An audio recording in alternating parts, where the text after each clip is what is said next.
Welcome back to Posting Through It. I'm Jared. And I'm Mike. I want to say thank you to all the people that have reached out since we've done the reboot of the show. I've really been happy with the last few episodes we've put out, Mike. And it seems that some of the people listening to this show like them too. We don't ask for money on this show, but if you like what you hear, one way you can help us out is by going to the little section of Apple Podcasts or wherever you listen to the show and leave us a nice review. Periodically, when I was hosting the show in its prior iteration, I would piss off some right-wing influencer and their fans would go bomb the review section with 1-star reviews and stuff. So that would help us out and help drown out some of that noise. So yeah, and if you like an episode, go and share it with your friends. Mike, we've got a great guest. I'm really excited for this conversation later today. But first, we got to talk about how valuable Twitter is. I know I am really, really reaping the dividends of my personal investments there.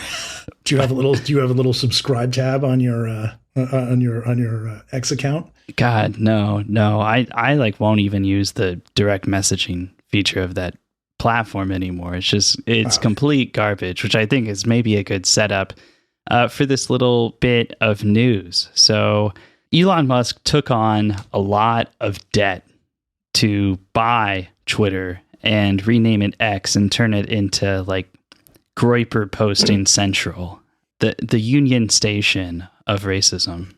Truly, it really is the everything app that he claimed it would be. Remember, he said it was like X, like I'm going to build X, the everything app, but it's the everything app for people who kind of monitor the extreme radical right, because it's like you don't need Gab or anything because they're all in one place. So in some sense, he was right. It is the everything app. Yeah, and it like delivers things to me. I used to have to like go search for all this stuff really hard, my bosses are listening. This is a joke. I'm still very much a pro, but you used to have to go looking around for things, and now it's like valet service. It's like, excuse me, Mr. Holt, those things you were probably interested in today. We have them for you here, right on the feed. Extremism researchers just like fat and bloated off of DoorDash, just like clicking with one hand as they get their information for the week. Just extended on a Chase lounge, eating grapes and being fanned with a fig leaf. And we're like, bring me more posts. So X, as it's called now, raised close to $1 billion in new equity from investors. This is reporting out of Bloomberg. You may recall Elon Musk bought Twitter, took it private in 2022. Musk participated in this equity raise. Because it is a private company, we don't know exactly how much of his own money was involved, how much was investor money. And yeah, they raised all this money because they have so much fucking debt from this purchase. And so I think it was kind of a eyebrow-raising thing that as this, new $1 billion was raised, it was raised on the premise of the company still being worth what was initially paid for it. But it's not quite what it seems. Right. Shout out to Tom. Hannah's husband for explaining this. Your boss has a lot of good sources, Mike. Yeah. Yeah. I mean, I am not a financial guy, and I have no idea how this stuff works. I don't have any idea how it would work if Elon Musk put his own money into this company to increase the valuation. I don't understand how that stuff works. I'm a simple caveman. I don't get it, for those who remember that reference. But I gotta say, just in terms of engagement, right? I stopped posting on X, but I post almost exclusively on Blue Sky now, actually exclusively. But I did a little bit, of back and forth at the beginning when I came back to social media after that year-long break. And the engagement is almost all entirely on Blue Sky. Now, that doesn't mean that there's not more people on X. That doesn't mean that they're not that it isn't, really popping off on the MAGA right for sure. But liberals make up a big portion of the country.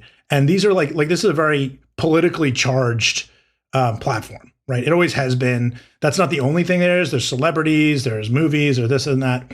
But there's enough action on Blue Sky to tell me that like whatever existed before X kind of became X, it cannot possibly be the same as it was. I mean, just logic dictates that, because where would the other people come from? Right. And at the time that Elon Musk purchased X, which was called Twitter at the time, the consensus that I saw was that he paid too much for it. I mean, that's a big reason the sale went through. As the CEO of a publicly traded company, if somebody comes along and offers a profane amount of money, right, like 40 times as much or 20 times as much, yes, for your company, you have an obligation to shareholders to accept the bag, and let everybody cash out. That's your job as CEO of a public company, right? Is to increase shareholder value, right? That's the premise of the board putting you on and all kinds of stuff. But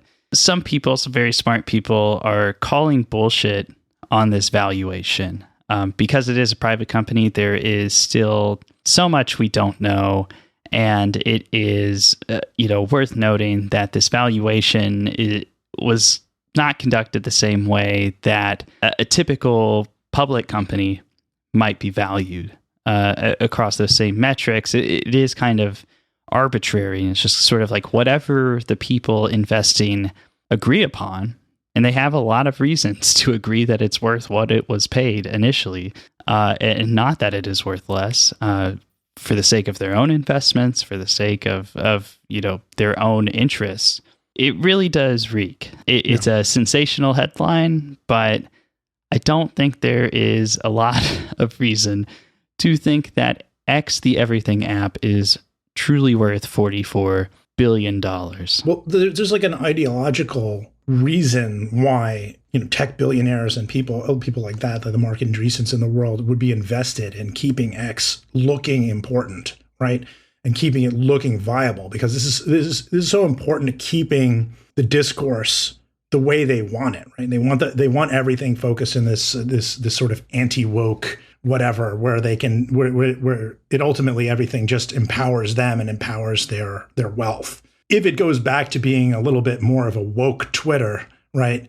If they have to sell it because it's shelled, they're going to be in trouble ultimately, because all that does is loosen their grip on power and empowers the very people who want to take money out of their hands ultimately and spread it around. I should note that I have noticed a lot of what look like AI reply bots on this site. I cannot prove that. I've spent a little time reporting on AI recently, and some of it will roll out hopefully in the next couple of weeks. I can't prove it. I'm just going to tell you, I'll give you one example of a post, which is, if you're familiar with Forgiato Blow, I think you know who he is, Jared. Of course. How could I? It's like not knowing who the Beatles are. So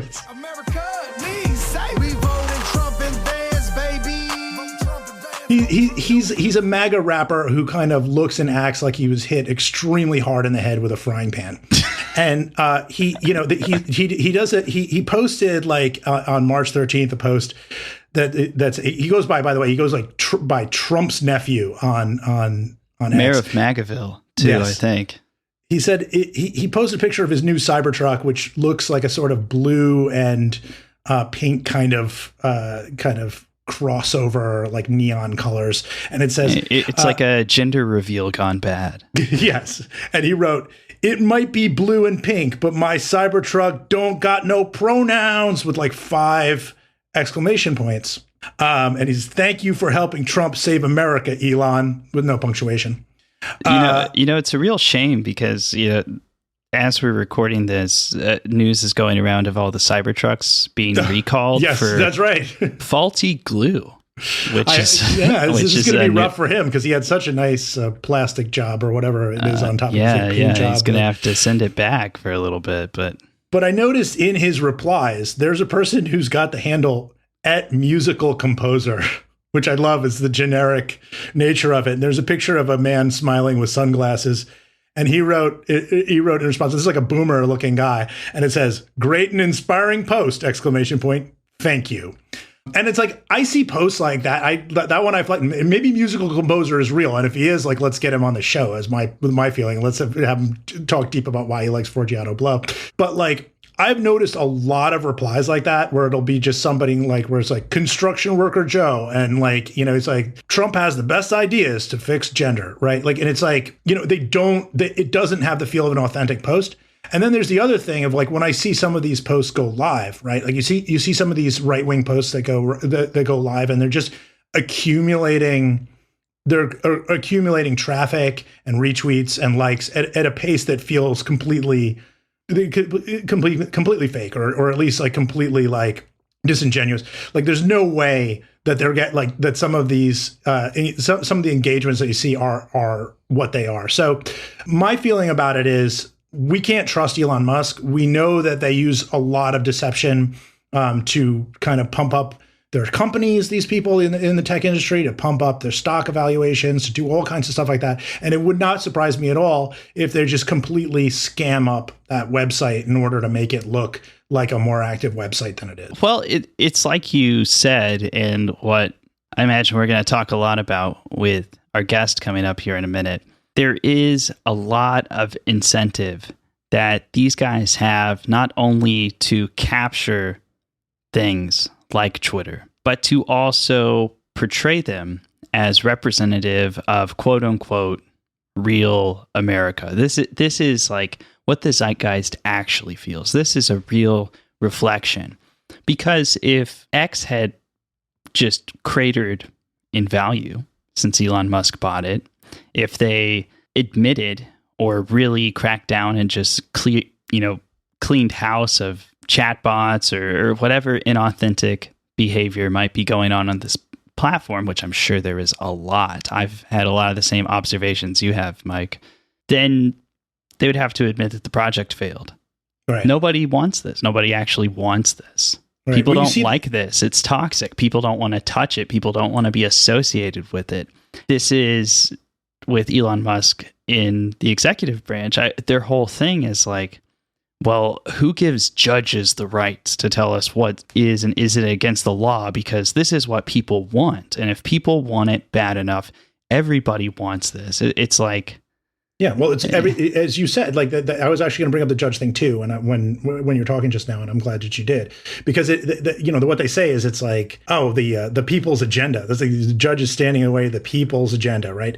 And who are the people? I mean, I know some listeners are going to say, well, they're all white males and whatever else, but I mean, I think that it's more than that. Actually, it's the people are whatever suckers are going to keep these billionaires empowered, extremely wealthy. And able to sort of, build their own version of the medical tents from Elysium or whatever, that movie where they can live up there where everybody else is like living in some hollowed out hell. So yeah, absolutely white males and stuff like that. But I think more frequently than not, it is the suckers. Like the people's agenda are the suckers that continue to pump up Elon Musk, pump up Mark Andreessen, and add to their wealth, put them above other people, and allow them to sort of do whatever they want. Right.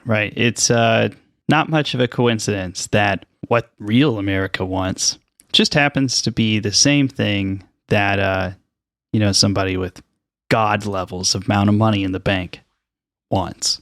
I'm sure, they live very similar lives and have very similar desires and wants and dreams. And, who wouldn't want to turn over the education of American children to the Grok chatbot?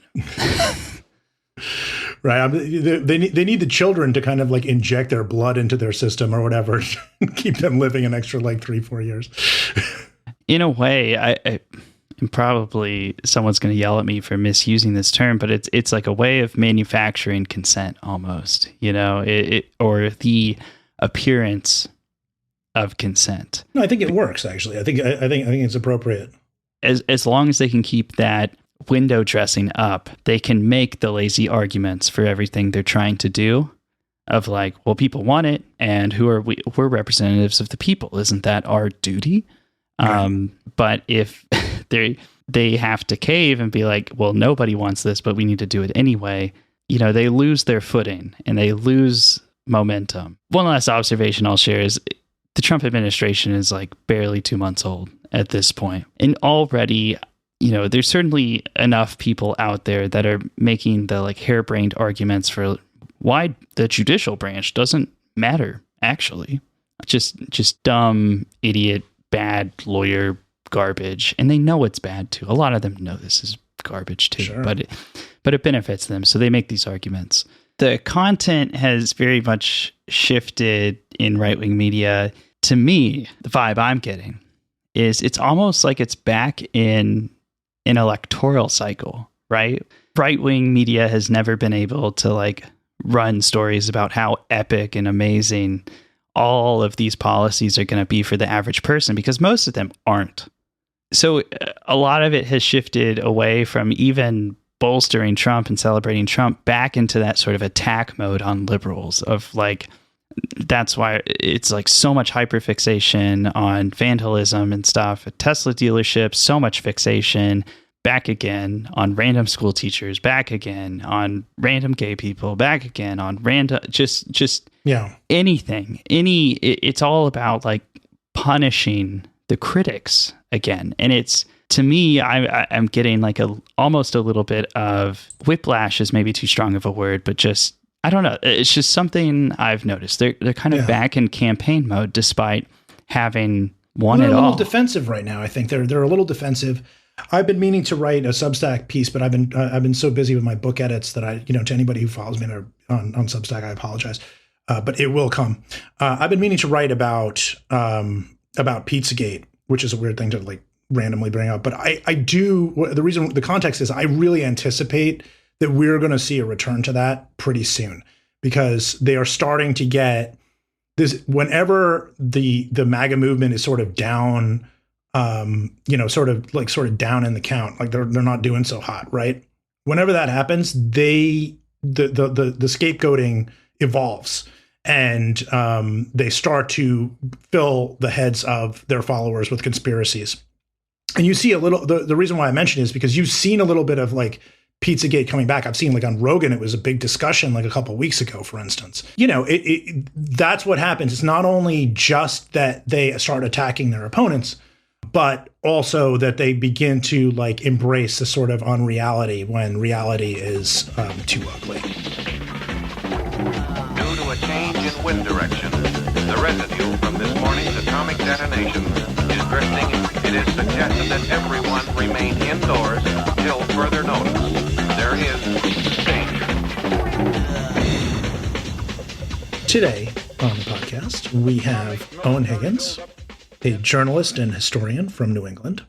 His work has appeared in many top progressive and mainstream publications, including The Washington Post, The Intercept, The Appeal, The New Republic, The Nation, Fairness and Accuracy in Reporting, and many others.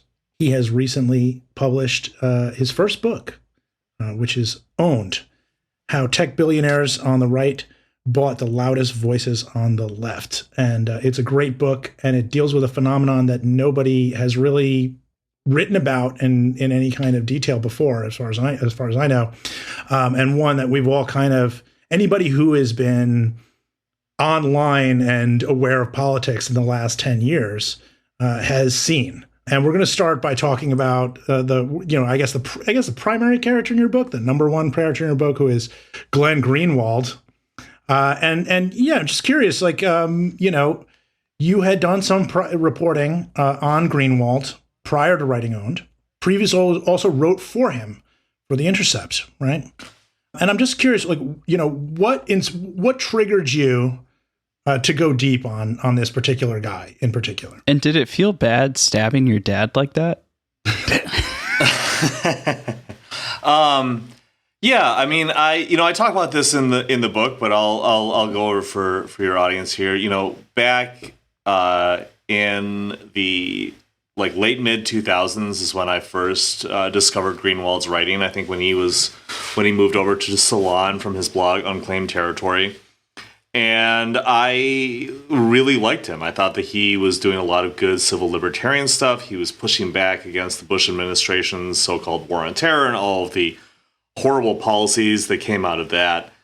And I thought that it was refreshing to have someone not only say this stuff against the Bush administration, but also to hold the Democratic Party accountable for their role in these policies that, it existed at the time: surveillance, national security, state stuff. The Democrats at the time were pretty, and this probably isn't surprising to anyone who's watched politics over the last 10, 20, et cetera years, but they were pretty acquiescent, I think, to the things that Bush was doing, especially from 2001 to 2004.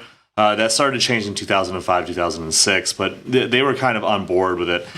And then when Obama got elected, he largely kept a lot of the same programs and policies in place.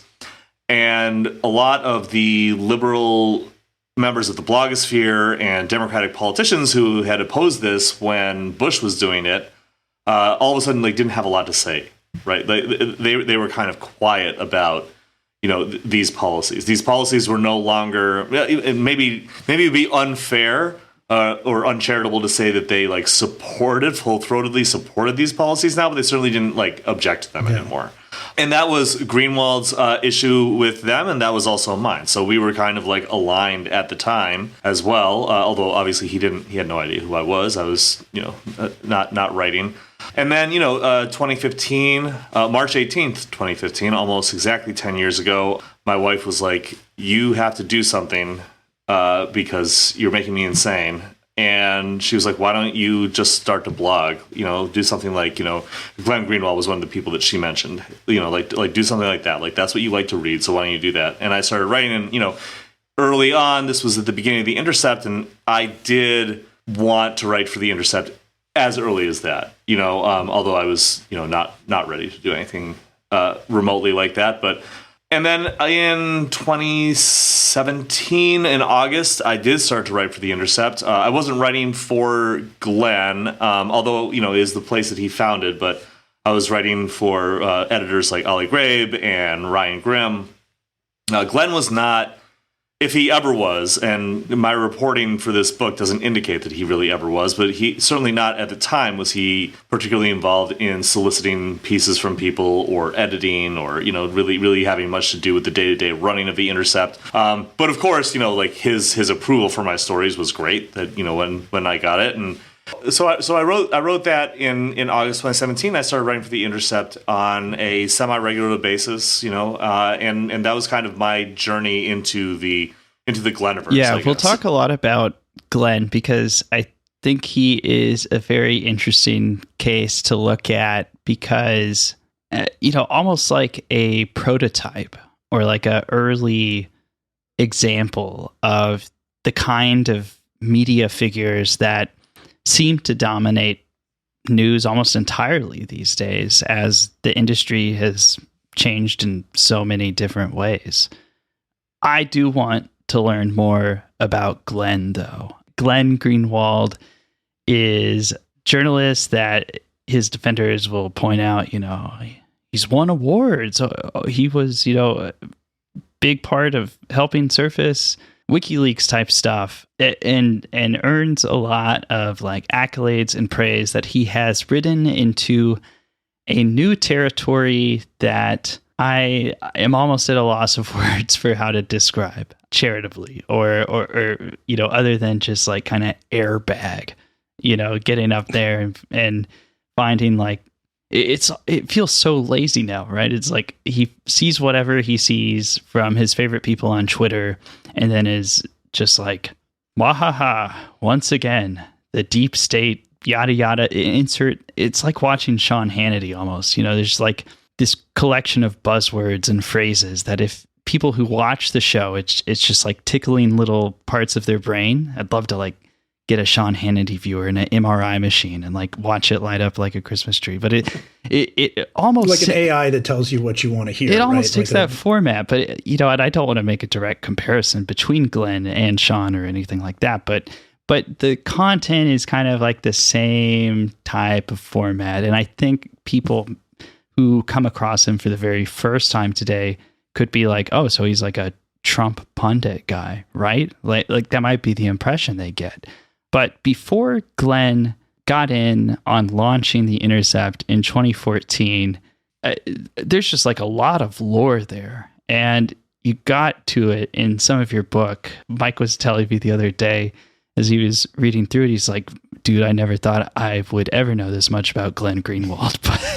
But what should people know about Glenn? What context kind of connects the dots between, purported champion of transparency, Intercept co-founder Glenn Greenwald, and what we see today?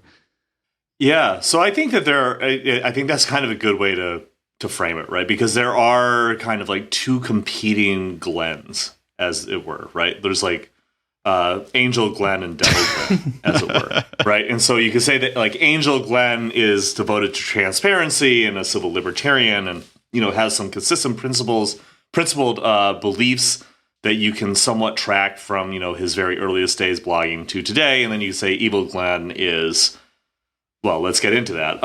So essentially, Glenn is, I guess I'll just start, he grew up in Florida. Guilty sentence to The Hague. No. Automatically. So Florida man. But yeah, so he grew up in Florida, and he was very early on with his grandfather going to these like city council meetings, and he was kind of civically engaged from a very young age. It seems like from what I've read and from what he told me, it sounds like his grandfather was a very important, informative figure for him, and he ran for mayor, I think, at 17, or ran for like city council or something like that. I mean, he was definitely like a little high school politics nerd for sure. He was also a debate kid. He then kind of did what I think is somewhat of a natural kind of move from there as he became a lawyer. And, I think that being a lawyer wasn't quite what he wanted it to be. I say that as someone who did once himself consider being a lawyer, because I'm also kind of that kind of person, even though I came to it in a different way. But one of the reasons that I didn't do it is that my dad actually was like, you could do this, but you might end up like not doing the kind of cases that you want to do, right? Like, so like you should think about that. If you want to become a lawyer, you should just realize that you might not end up like working on the stuff that you want to work on. And the reason that I bring that up is because Glenn did work on the stuff that he wanted to work on. He defended people like neo-Nazi Andrew Hale, trying to get his law license back. Now, I'm not saying that Glenn wanted to defend a neo-Nazi. I'm not saying that. I'm saying that he wanted to do this kind of like ACLU.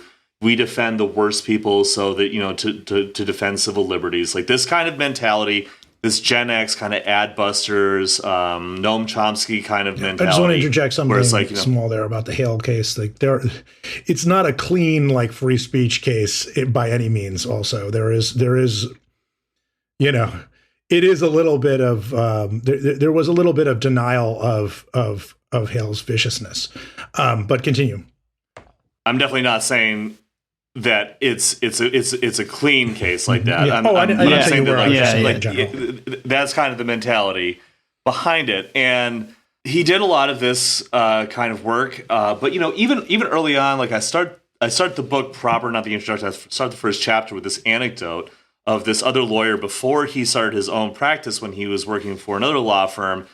This woman who he worked with at the time would be like, what are you doing? It's like, like 10 o'clock at night. And like, she would go into his office and he's there like chain smoking cigarettes online. This is like in the 90s, right? So it was like dial-up forums, and he's just arguing with people on townhall.com, right? So he was always a poster. And I think, poster mindset. It took from real the beginning. effort back then too. It did. I mean, he had to pay for it. Like just go on, and then he went to like a conference with them. He was pretty devoted. He describes it as trolling. He said that he was trolling them from a liberal perspective. None of the nothing remains from that time. So who knows? But I don't think that we should think that he's lying about that automatically. But he kind of seems to have, from like the late 90s through the early 2000s, kind of been a bit adrift and kind of trying to figure out like what he wanted to do. And he kind of came around to blogging. And he started, like, as I said, he started to write as a civil libertarian critic of Bush and of Democrats. and of Republicans, there's of anyone in political power, basically, anyone in the media that he didn't like for whatever reason, whether it was like, a good or a bad reason, like he would just relentlessly attack them. And he became very popular very quickly, especially in this kind of nation blogosphere where there was a lot of opportunity for someone to make a name for themselves. And he used that to then jump to Salon, and then from Salon he went to The Guardian. But I want to just go back a second to just kind of give you guys a little bit of a frame here, because it's going to kind of, I think, explain where he's at right now. So during this time, he was very smart and savvy about doing what the blogosphere did, which was doing link backs to everybody, being in kind of conversation with people within your within your blogging network, right? So if you were a liberal blogger, you would write friendly things about people like Rachel Maddow, or Chris Hayes, or Lawrence O'Donnell, or Charlie Pierce, all of whom Glenn now hates. But at the time, he wrote about in like effusively, glowing. That was one thing that stood out to me while I was reading the yeah. book, was just that he was praising Rachel Maddow, which is like, they were friends. Like they were friends, so weird. And from him and Hayes were, and I don't know to the extent he was friendly with some of the other people, but some of the friendships that he made then, like Matt Stoller, people who I think have kind of gone in more of the Greenwald direction, have maintained, but so some of them obviously have not. So he kind of goes through this very kind of savvily, like playing everybody. I don't want to say that in like a negative way with negative connotation. I'm just saying he's playing the game, right? He's being kind to people and they're being kind to him. And one of the reasons that he's being nice to people like Hayes and Maddow and O'Donnell especially is because they have shows or appearances on MSNBC, the network that Greenwald at the time is on almost all the time. And by almost all the time, I mean like maybe once a week. Can you give us an idea like what he would talk frequent. about on MSNBC? Like what would they bring him out for? It's like civil liberties stuff mostly. Civil liberties stuff. He wrote a lot about politics at the time. Talking about like talking about the Democrats. He was a pretty fierce opponent of Republicans, mainly on like kind of social conservative issues. But he would fight with them on that. He would criticize them pretty relentlessly on that. I think it's important though also to note like the way that he talked about Hayes and Maddow especially was to just say, like these guys. Oh, Dylan. Sorry, just before I get it, Dylan Ratigan, also MSNBC host. That's a deep cut. But if you guys remember him, he had Greenwald on a lot. But so he would talk about like Maddow and Hayes, especially as just these really principled liberals. He spoke about MSNBC as well as a network that was unlike Fox, because while Fox was not like willing to have dissenting voices on, MSNBC would. And to compare MSNBC to Fox, I think he wrote at one point, was just massively unfair. I had a whole, we ended up cutting a lot of this, but I just had like example after example after example. Can I just interject something that around this time, maybe a little bit before, you know who had a show on MSNBC? Tucker Carlson. Tucker Carlson did. That's right. Yeah. Tucker, people forget that one. Michael Savage. Yeah. Yeah. People forget Tucker had one. This was like bow tie era. He had a show on MSNBC, and he used to have one of his friends come on, and Rachel Maddow, ended up getting his show. So, that's also another little interesting connection there.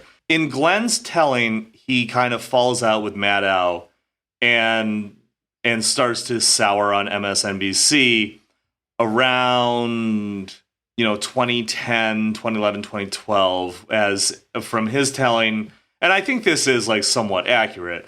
Like Maddow, who had never been particularly like aligned with Glenn on military and national security state stuff, once Obama was in office, was just basically like, no, all this stuff is good.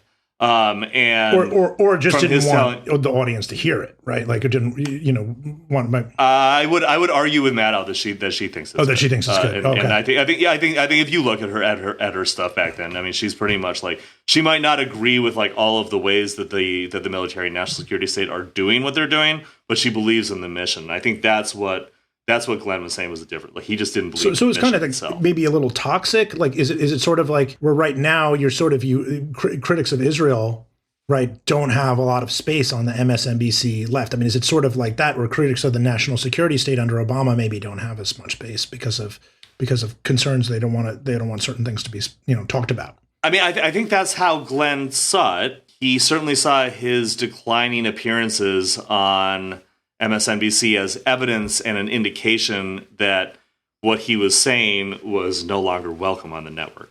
Now, I'm not saying that he wasn't on the network at all. He did appear on it, like, periodically, but those appearances went down. And one thing I did notice, and again, this is also was cut out of the book because it just got very redundant after a while, but I combed through like all of the times that he had mentioned MSNBC when he was writing for Salon and into The Guardian.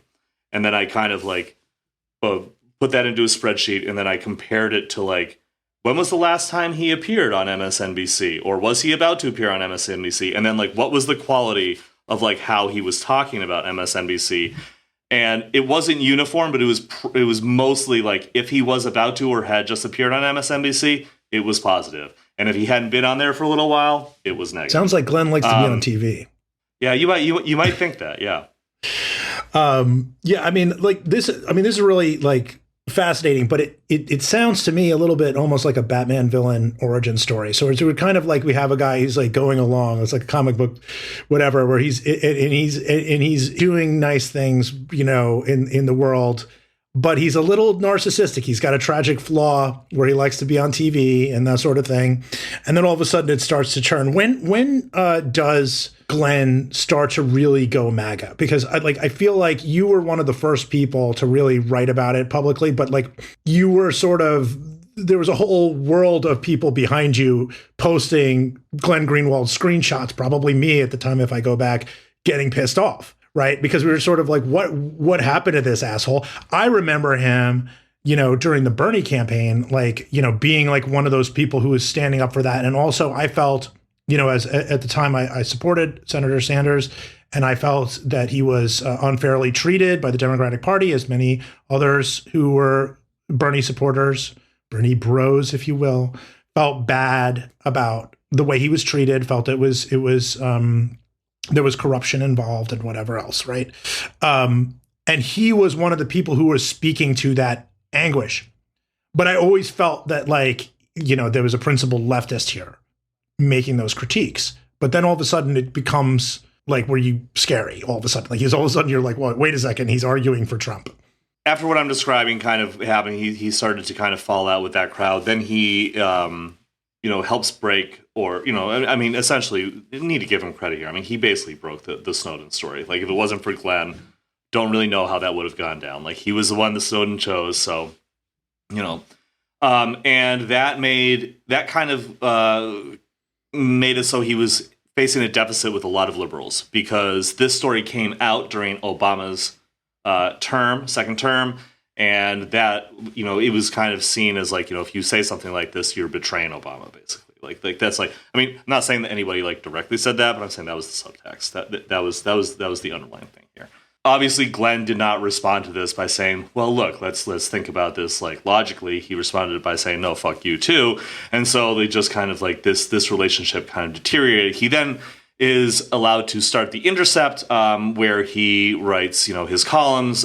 He basically stops being a reporter at this point and just becomes a polemicist, a pundit. I'm not saying that in a derogatory way at all. Like whatever. Like, if that's what you want to do, that's totally fine. I tended to agree with a lot of the stuff that he was writing, certainly in the beginning. When Trump got elected, there was the whole Russiagate stuff that Glenn pushed back on quite a bit. I also pushed back on that. A lot of other people I know pushed back on that. Matt Taibbi did as well. He's in the book. But the difference, I think, between people like me and people like Glenn is that I didn't push back on it and then say, what this shows you is that Trump is being unfairly smeared. Trump is being fairly smeared. It just might be, he might not be being smeared by something that's accurate. That doesn't mean that like Trump's good. Right, to be clear, though, he's looking more like a Russian asset every day. Not I mean, whether. I think that he likes big strong guys, and I think that's kind of like Trump's thing. But Glenn kind of reverse polarized himself into this position where like he wasn't like a fan of Trump, but also like he was so angry and sick of the Democrats that he was starting to kind of do this, like, I am the I used to be with the left, but they've gone too crazy, and so now I can start appearing on Fox. Yeah, he was kind of kicking the tires for a little bit, like, you know, and I think there was maybe even a degree of like audience capture that ended up happening, right? Where it's like the Trump fans are like, here's this, you know, liberal with a strong reputation, respected journalist, yada, yada, yada, truth to power kind of guy. And he's on our side and we're going to support him. And when that happens, if, you know, the meal ticket from the MSNBC crowd has vanished and that's the new one, you know, even if you're not, you know, licking the boot, you at the very least don't want to scuff it up. Yeah, and I think that is kind of what happened, right? So like what I was describing before with him being like, well, you know, like this, you know, Russiagate's bullshit, and you know, like Democrats are not like taking their election laws seriously, and like, you know, they're not, and like, so this is like an unfair criticism of Trump, then kind of evolved into like, there are no real fair criticisms of Trump because they're kind of all coming from this one thing. Instead, and like, I think that there was also, what kind of pushed him as well is he was like, oh, well, you know, AOC is like part of like this like new Democratic wave. And so these guys are going to agree with me completely on everything. And then when they didn't, and when they actually turned out to like be Democrats and like work within the caucus, he also got mad about that. You know, I mean, all of these are all factors, right? These are all like little factors to his belief system and the way that he sees things. And I can't get in his head, but I'm just saying I talked to him for a few hours for the book, and like, you know, I researched him extensively. So I think I have a relatively good handle on it. And that is what I think it was at the time. And then, you know, around 2018, 2019, he starts appearing on Tucker Carlson. And this, I think, is what you're talking about, Jared, right? So he starts to generate this audience, and it's mostly at the time, because he's still with The Intercept, it's mostly an audience that pops up on Twitter. Right? They're not following his Substack because he doesn't have one. I don't think that they're really following like The Intercept because the reporting there, while good, the right doesn't really care about good reporting, first of all. And like, second of all, like they really only care about ideological reporting. And so like if they see reporting that like skews left, they're going to think, well, this is like can't be right. We didn't include this in the book, but I can say this. I talked to a bunch of people who worked with Glenn at different periods of time, but especially like around this time, like 2020. And they all kind of said that, you know, like he was looking for a way out. Like it was very obvious that he was looking for a way to go out on his own and basically leverage this audience that he could tell that he was building primarily from Tucker Carlson. And if you look at the way that he like tweeted about Tucker Carlson, and, you know, I blogged about this back in 2021, like I ran all of his tweets, and I kind of the same thing I did with the salon stuff, right? Positive or negative. And the minute that he started going on Fox, it just went all positive. And like to the point that it was like, you know, he was like boosting their ratings and like acting like he was an employee of theirs. And like in October of 2020, he writes this article that is basically about like Hunter Biden and his like dealings in Ukraine and China. And as kind of one of the central planks of it, it uses the Hunter Biden laptop, which at the time people didn't really know like what, like if it was even legit, like what was in it. It was very close to the election. And so the editors of The Intercept were like, I'm sorry, you have to take this out.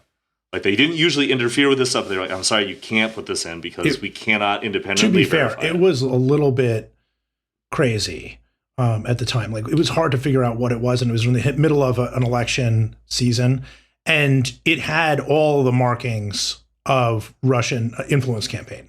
So it was impossible to understand where it had come from and whether or not everything in it was real. And if you can't tell if everything in it is real, whether it's coming from Russia or Rudy Giuliani or Hunter Biden, like you don't know. You don't know that everything's true. And so as an editor, you cannot allow him to basically say, I'm going to use this as a primary source. I should also note, as a publication, you take on a lot of risk if you are dealing with materials, because what we did know at the time about the Hunter Biden laptop story was that this had not been given up. Hunter Biden did not say, here's my emails. It was acquired through a very sort of questionable, disputed even at the time, chain of custody. So there's other questions like, is this stolen material? If we publish it, do we have legal liability? Is it fake? Will we get sued into the dirt for this? There's just so many concerns. It's why so many social media companies were like, all right, just hit the brakes on this one for like a day or two. And they did suppress links to the stories about the first wave of stories about this. But it was out of like abundance of caution of like, we have no idea what this is yet. We would learn later on that some of the emails, at the very least, were legitimate, some of which do have, some implications to them that in the Biden years were sort of shoved under the rug a bit and mowed over. It is a very classic political tale of nepotism and work, but yeah, it is not surprising that The Intercept was like, you know what, let's not do this. But then Glenn makes this dramatic exit. It's censorship, and he needs editorial independence. He's going to do his own voice, and even The Intercept is just lost at this point, and it's just full-blown reactionary politics. What's happened since? I mean, the Biden years, I think, really is where like the final Pokemon evolution of Glenn happened, and I feel like he's been in a pretty stable position for the last couple years, at least. Yeah, so I think that all that's true, and The Intercept is a serious publication, right? And so, like, when you are faced with something like that, you have to make that decision. But Glenn, again, I think was really looking for a way out because he wanted to get onto Substack. And Substack, at the time, was really, really blowing up. This was like, it had gotten an infusion of money in 2019 from Mark Andreessen, the right-wing tech billionaire. And the content that it was promoting, and arguably still promotes, was, culturally and politically right-wing. I think Glenn saw that there was a built-in audience there, and he knew. I mean, Glenn is smart. Like, here's the thing: is that, we can disagree with him on his politics all we want, but he's not dumb. He knows what he's doing, especially when it comes to self-promotion and to gain his name out there. So he quits dramatically. It's news everywhere in the New York Times. I talked to him and the Intercept people for fairness and accuracy in reporting. People report on it in a bunch of different places. He then goes to Substack, where he, I think, instantly had hundreds of thousands of subscribers, probably tens of thousands of them paying. That's a lot of money. It was pretty obvious pretty quickly that he was making more money through Substack than he did at The Intercept. And he walked away from a lot of money, like $500,000 a year, plus they paid for his security, and plus they paid for a bunch of other stuff too, The Intercept. But he walked away from that, goes to Substack. This is when I start writing about him, right? Because I noticed that he goes to Substack and he starts appearing on Tucker more, and his politics just go pretty much just like they lurch to the right. Now, part of this is in opposition to the Biden administration. The Biden years is 4 years of Biden. Glenn is kind of naturally a contrarian, so I understand partly why he did that. I have some of that too. I'm sure that you guys both do as well, right? I loved Joe Biden. Oh my god, right. But I'm saying that once they're in power, right? You're kind of automatically well, I have to criticize this guy now, right? These guys are the ones who are in power. Journalistically, my philosophy at least is that whoever's in power needs to be you need to have an oppositional relationship with them. Always punch up. Always punch up, exactly. And I think that's kind of that kind of motivates Glenn as well. But I think that also he was you were talking about audience capture before, right? This is a right-wing audience that has been kind of cultivated in this alternative media ecosystem that the book is about, that has been kind of promoted by tech billionaires. And so Glenn is on Substack. And then in May 2021, the tech billionaire Peter Thiel, far right billionaire Peter Thiel, and J.D. Vance, now the vice president, lead this funding round for a YouTube clone site called Rumble. Give them money. So one thing that Andreessen's money did for Substack is it made it so Substack could invest money in getting journalists to come over and use their service. They could pay them for a year then you come over there, you do it for a year, and then then you go off on your own. They do this with left and right journalists, and I would argue because the ultimate goal here of people like Andreessen is to damage institutional and critical independent media, to get people to come from these institutions and move over to They made me an offer. I turned it down, but they did. They made you an offer? Yeah. They did not make me an offer, but I got an offer from Colin, which was David Sacks's podcasting network. I mean, like there were a lot of these things that were kind of floating around, right? Yeah. And Rumble gets this infusion of cash. This is in May 2021, and then in August of 2021, they strike a deal with Glenn and Tulsi Gabbard, actually the same day. And they give them money, and Glenn has been at Rumble ever since. He does a show there. He was on Colin, David Sacks's Colin, for a while, but then he kind of left there. He does System Update, which is like a kind of video podcast where he I think videos it on Rumble, but then maybe he puts it on their podcast network. I'm not 100% sure how that works now.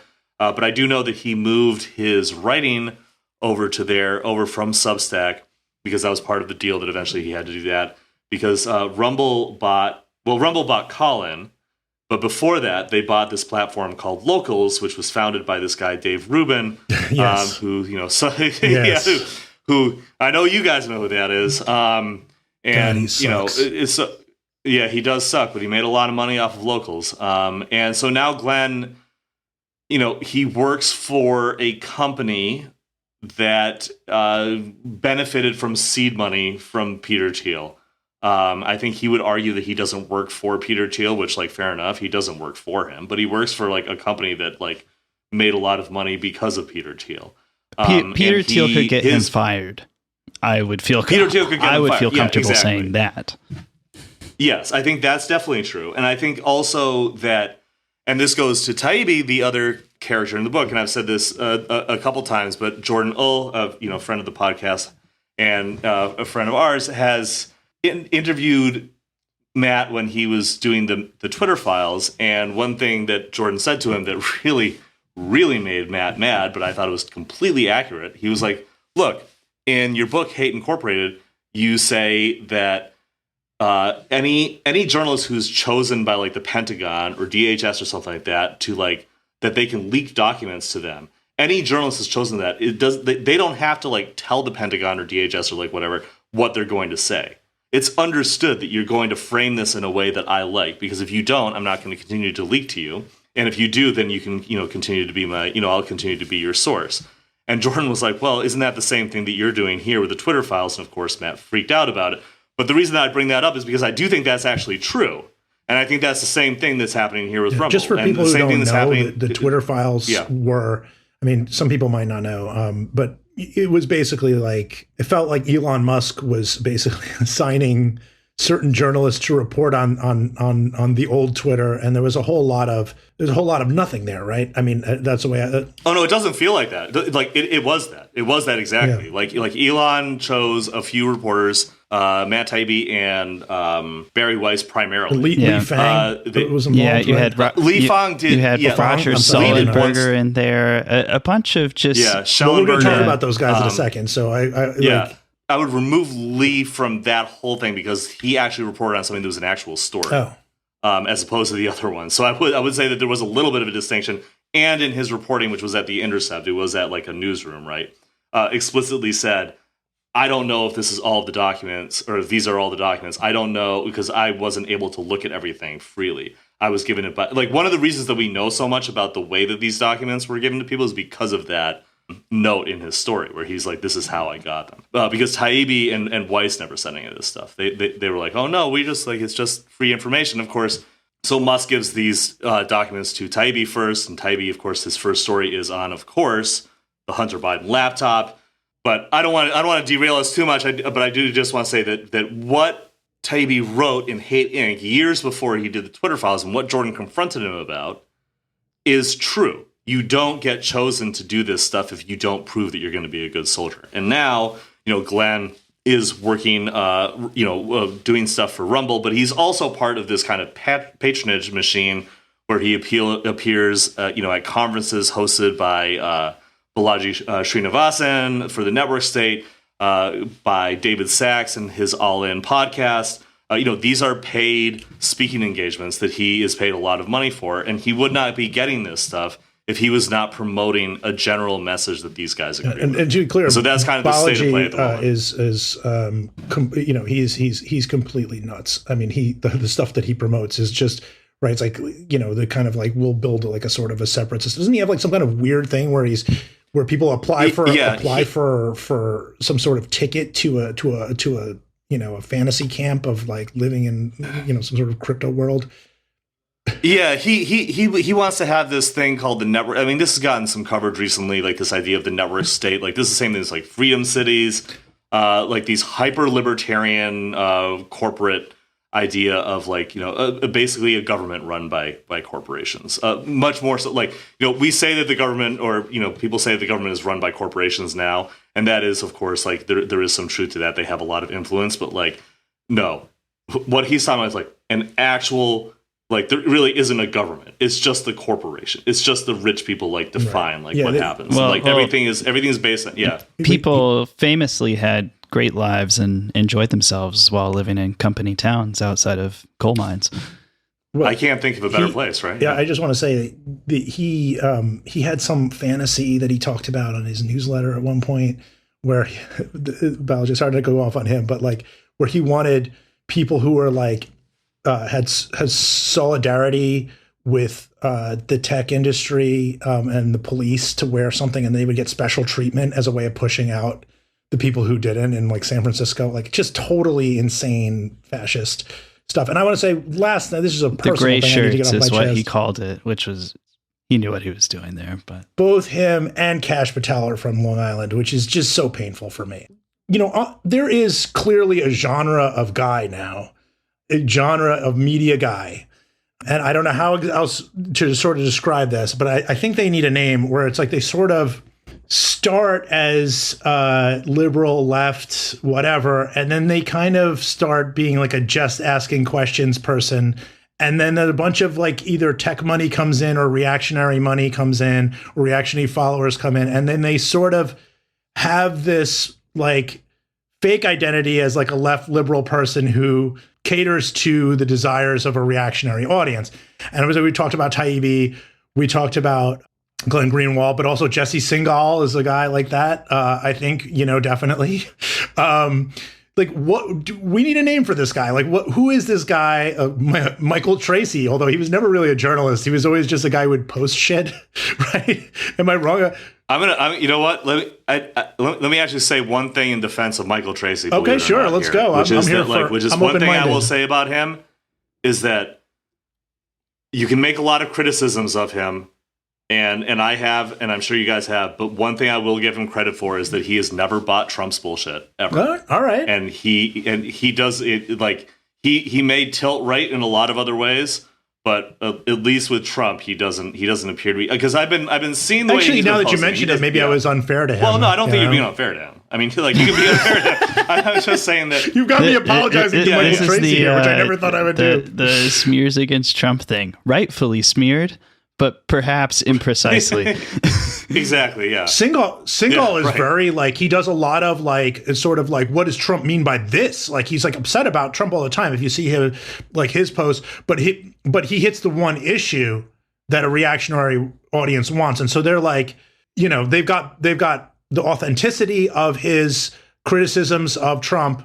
Like we know this guy's a real liberal, but he's also going to say what we want to hear about trans people. Right. I mean, I think I call all of these guys like the contrarian crew. That's just what I call them, because I think that their politics are not quite as important to them as it is important to them to say thing bad I don't like. Like that's kind of like seems to be like their central politics. Now, obviously, with some of these guys, it turns into really gross and offensive stuff. I talked to Glenn about his views on trans people, certainly for the book, which I think are repellent and are relatively new. You mentioned he was pro-trans at one point. I mean, right? he was, or at least was defending trans people. Yeah, he was certainly defending trans people, and I think that he on his podcast he had Katie Herzog, who's Jesse Singal's podcast co-host, come on, and they were talking about how like they in their view if you say you're trans, you just like you get to jump up the ladder above every other marginalized group, and like they're very lucky to be trans, and like just all of this kind of stuff that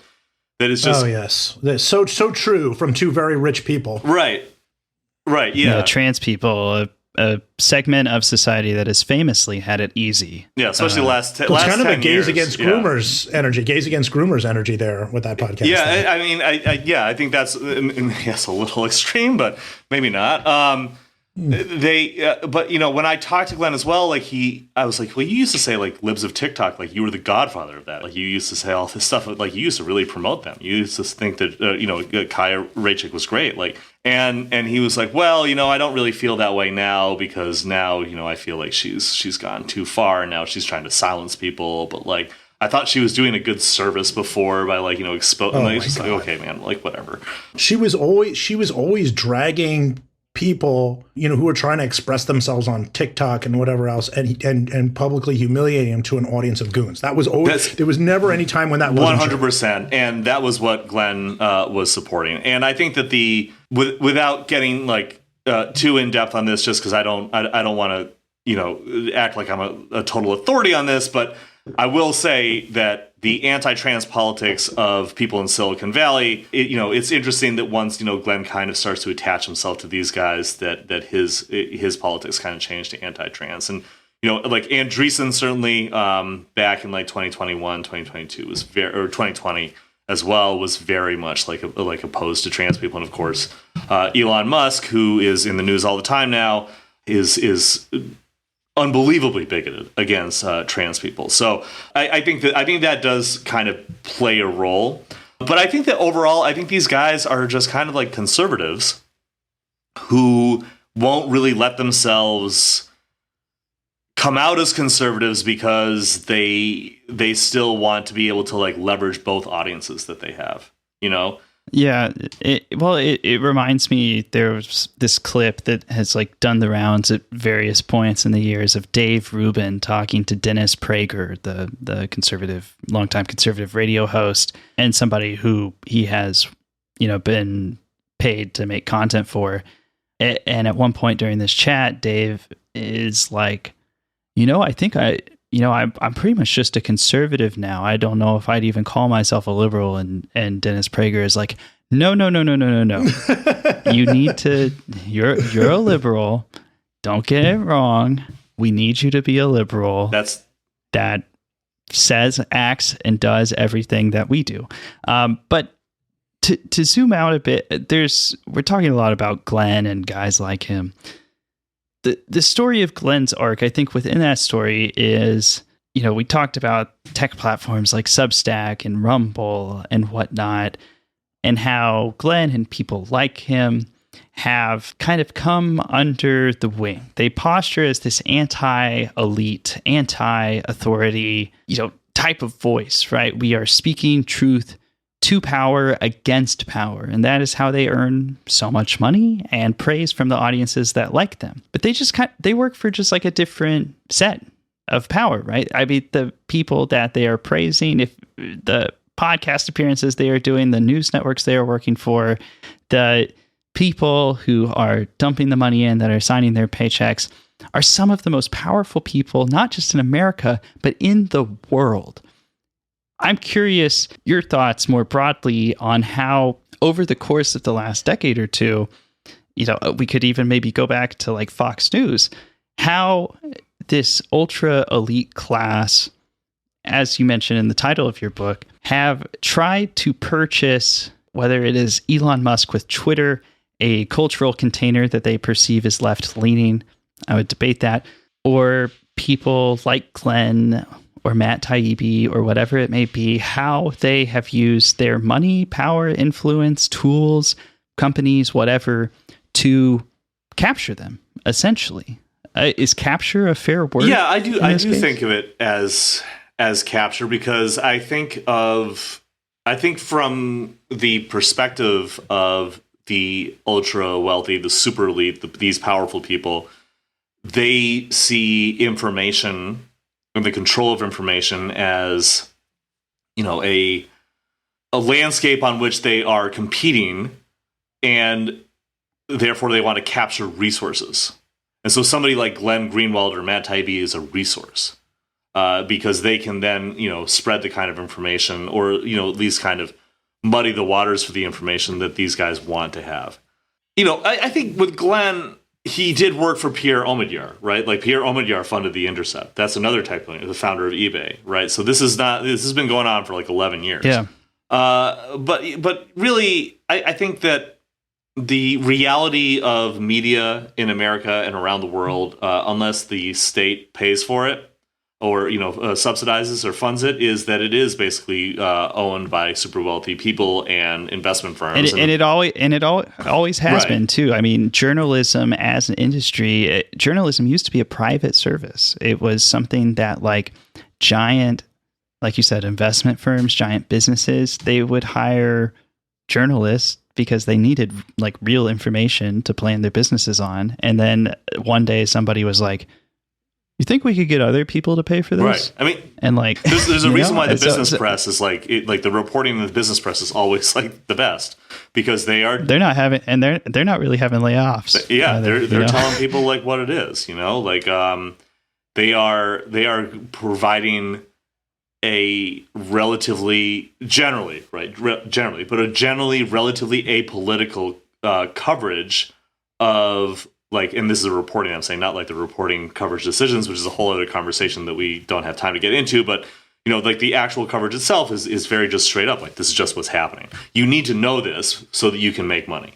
Like, I mean, that's just what it is, right? Like you need to know what's going on so you can make money. And that's the motto of this podcast now too. Yeah, that's it. I think if you get into journalism now, that's what it's all about, right? I just need to make money. But I think that I think that in order to really understand what's happened over the last 10 years, though, especially 10 or 15 years, right, we need to kind of see it in the context of the billionaires who are buying the information now are these thin-skinned Silicon Valley billionaires whose public political shift to the right has been driven in a lot of ways by their perception, and Mark Andreessen has said as much, that there's kind of been a betrayal from liberals and Democrats and by extension the liberal media of Silicon Valley, where there was a deal where, like you let us, you don't bother us and in exchange we get to be billionaires. Like that doesn't sound like a great deal, but that was the deal that they thought that there was. We drive the economy. And they felt that any kind of like criticism was a betrayal of this deal. And so they wanted to kind of like quote unquote like disrupt the media, right? There are kind of two complementary sides here, right? So on the one hand, there's what we've already talked about ad nauseum, with just the idea of the like this investment turning out this kind of right-wing information machine. But the other side of it is that they also just want to like dilute the media landscape. They want to make it so that the media landscape is just full of all of this stuff so that it's hard to get like proper information. And so like all of these old institutional newsrooms will die. And I think they believe that I think they want to do that for a couple reasons. I think that it's one, that they want these newsrooms to die because they hate them. And then I think two, because they do to a certain extent like believe their own bullshit. And so they think that, if we just like flood the zone, if we flood the market with all of these different information platforms and newsrooms and like let everyone have a voice and stuff like that, then eventually what will happen is that like the good stuff will come to the top and everything else will fall. Right? It's just the free market in operation. And so I think those two kind of like ideas are kind of where would have brought us to this point where now the institutional media in the United States has been severely damaged. And it's not only this, it's also like private equity and like, the destruction of local news. And like, these are, multiple books or podcasts, like discussion, but it's part of this story. And I think that, but where we're at is in large part because of that. And it's just like, you have like some strong, good publications that are there, but then you have a lot of ones that aren't doing so well or have folded. And then you have a lot of people who are like, every time I see like somebody being like, well, I'm going to try and start my own Substack. I'm like, good luck. I hope it hits. Like, if it's someone I like, I'm like, good luck. I hope it hits. But I'm always thinking to myself, I'm like, I really just wish there were more newsrooms that people could work in because I think that, and this is just from my perspective as a journalist, but like I do a lot better when I have like fact checking and copy editing and editing and someone to tell me like, you don't need to write about this in this article, or you should add this to this article. Like I think that anytime that I hear someone like Taibbi and Greenwald, I'll pick on them a little bit here, but in general, when they're like, well, I write a lot better without an editor. I write a lot better without like a newsroom. And I'm like, you don't. No, you don't. You just don't. I'm sorry. No, you don't. I only do news analysis on Substack because I don't feel I cannot do it. I'll freelance right now investigative work for other outlets because I need that kind of support. I do not trust myself to do investigative work. News analysis is a little different, where I have a lot of knowledge of a particular subject matter that I can infuse into something that's happening, and I can provide that. But that's all Substack is really good for. Because we don't have a lot of time left, I have some fun questions for you. Oh, good. But I want to ask this transition with something sort of on this subject that I just want to hear what your thoughts about it is.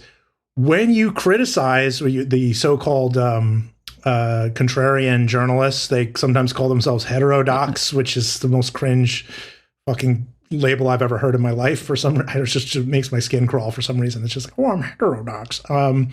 Anyway, it was people who showed up to like the first day of Philosophy 101 and like read the syllabus and was like, sick, I'm good, and then like skip class to smoke weed. When you criticize them in any way, they almost all say the same things. I don't know if you've noticed this, and I'm just curious your thoughts.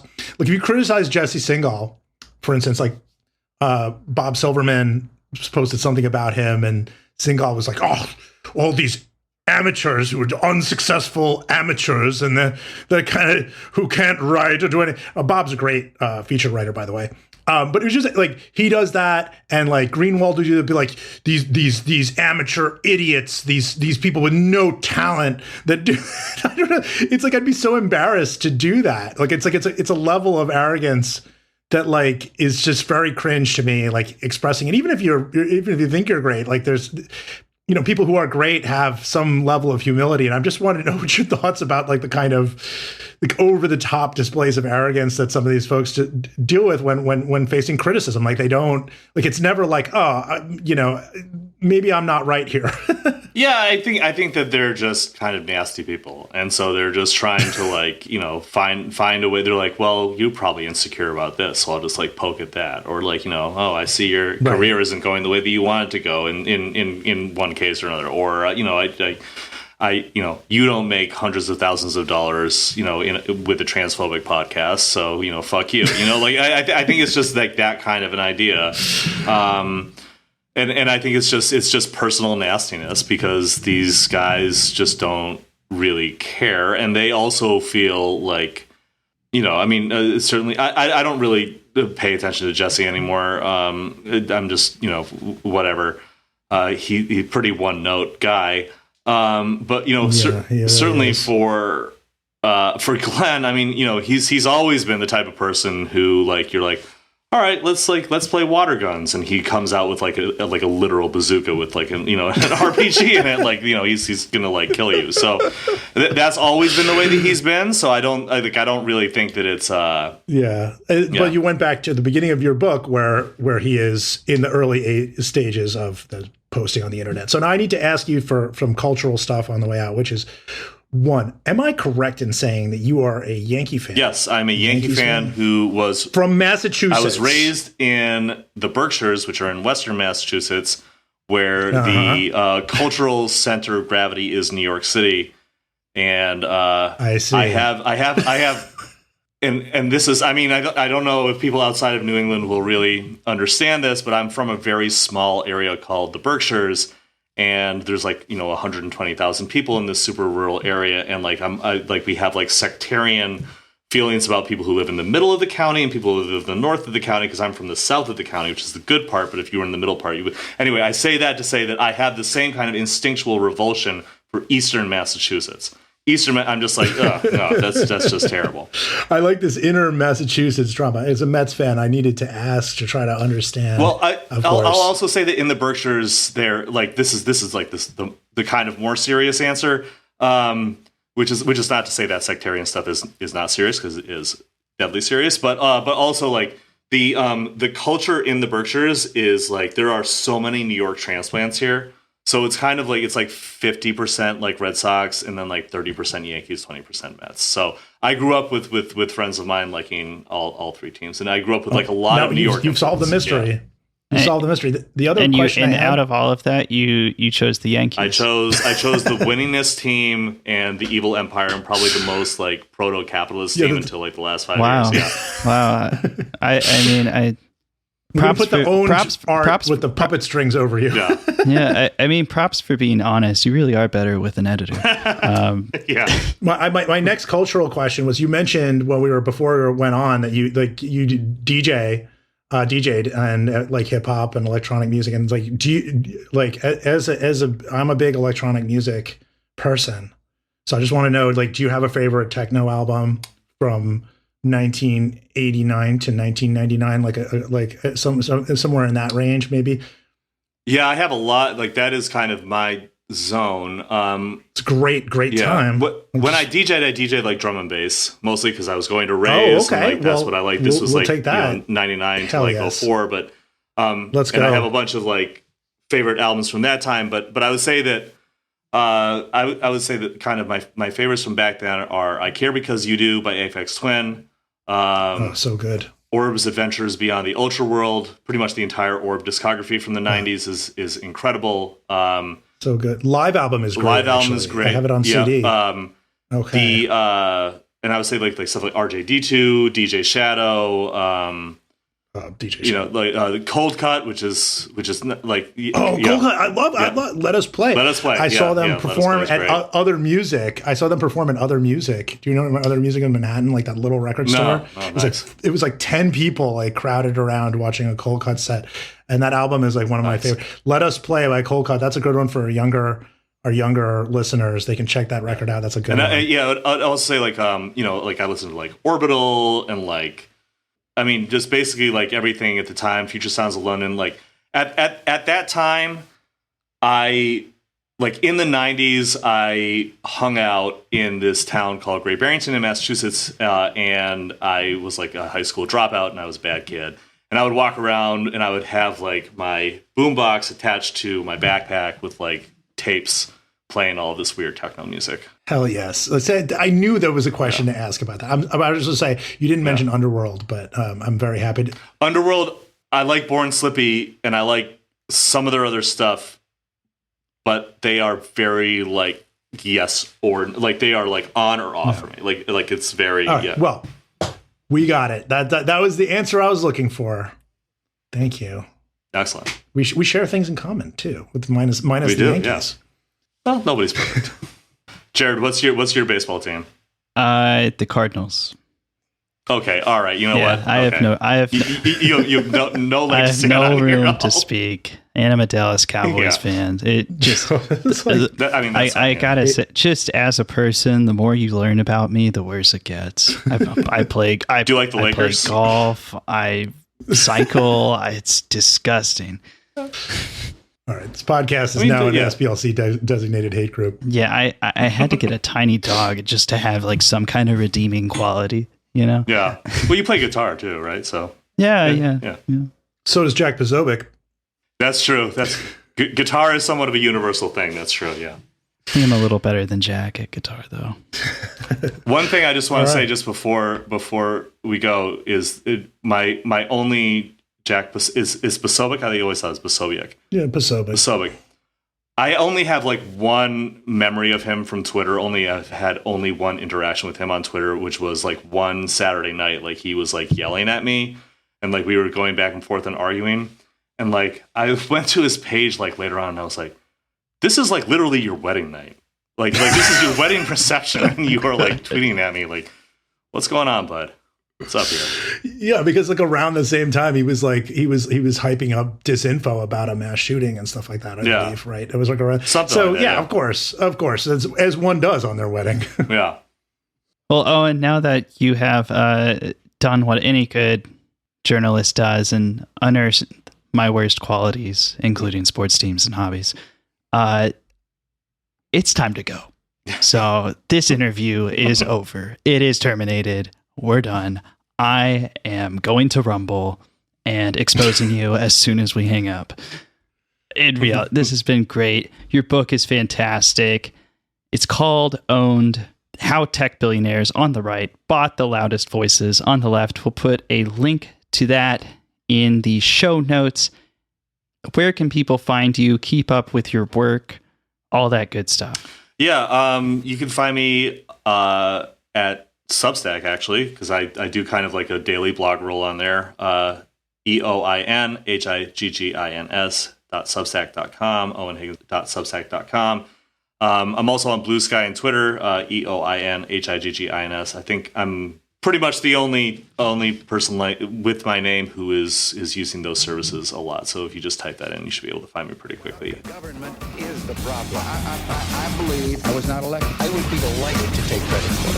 It's a misname in war and terror. It ought to be the struggle against ideological extremists who do not believe in free societies, who happen to use terror as a weapon to try to shake the conscience of the free world. I don't want to sound like a broken record. Sounds like a broken record, Shepard. I don't want to sound like a broken record. Sounds like a broken